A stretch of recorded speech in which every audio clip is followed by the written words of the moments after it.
and know that you are all here. And we're getting ready for a big weekend and maybe unique ways that we will all begin to, celebrate. And this again brings about our creativity and our adaptability and all the things that we do. This is Thriving Thursdays, and so every Thursday from 12:15 to 12:30, we bring you a wellness topic. I do need to add a correction to my slide. The phone number is 213-821-0800. That is our main number for the Center for Work and Family Life, and we provide all the counseling, emotional support, coaching, crisis intervention, and consultation.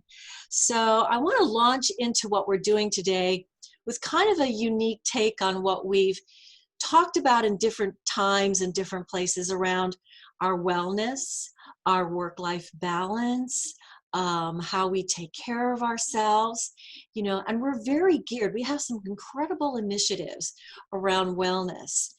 And a few years back, I got into doing different presentations, and I came upon some research from Canada that really zeroed in on what we need to do for our career wellness, our career fitness.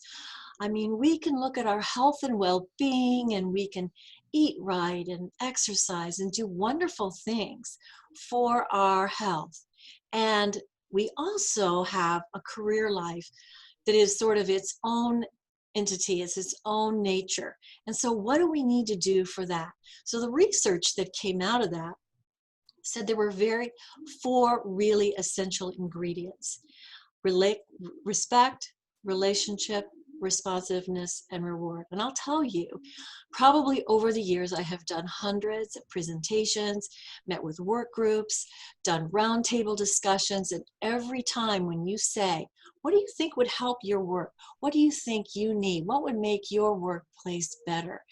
One of the predominant messages is respect. So furthering that along, did a little bit more in-depth research around the Respect Institute and came up with some of these other elements that we can really deepen and understand better. And I think we know this. This is a part of our values. It's part of USC values. We bring it into mission statements. We bring it with us all the time. And it is essential to respect each other, who we work for, our whole realm, our whole chain. Everyone along the way really deserves respect and dignity and understanding. So I want to take it a little further in this, because in this venue, we want to talk about a similar way we've dealt with compassion. With compassion, we say, start with compassion for self, and it really begins to help and promote for others.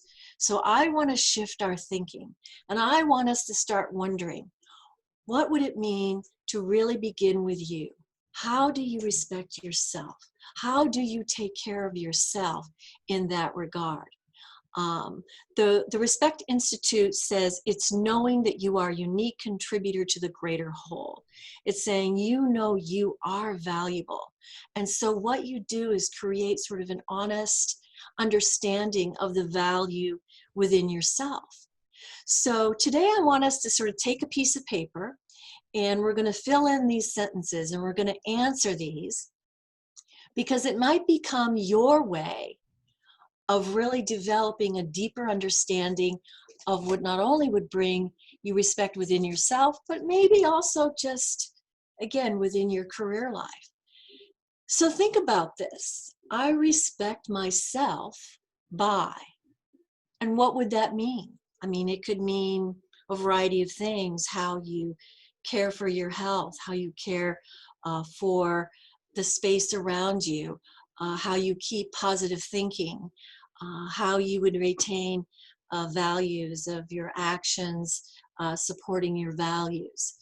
It's your own true expression of what it is that you do for yourself. How would you respect yourself? So building on that, it sort of folds into the relationship, because it's really, again, about the relationship with ourselves.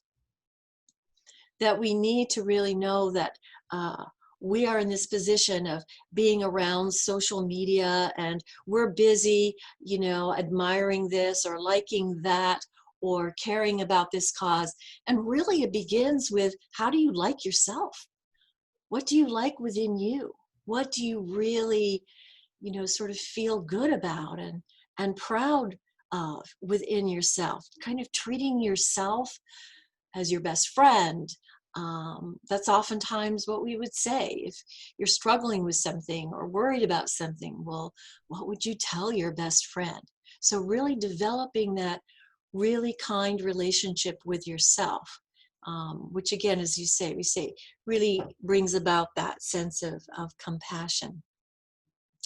So the next one was responsiveness. I always thought this was an interesting topic because in work groups, we'll talk about, well, what is responsiveness? It means people caring to get back to you in a timely way, being heard, being understood.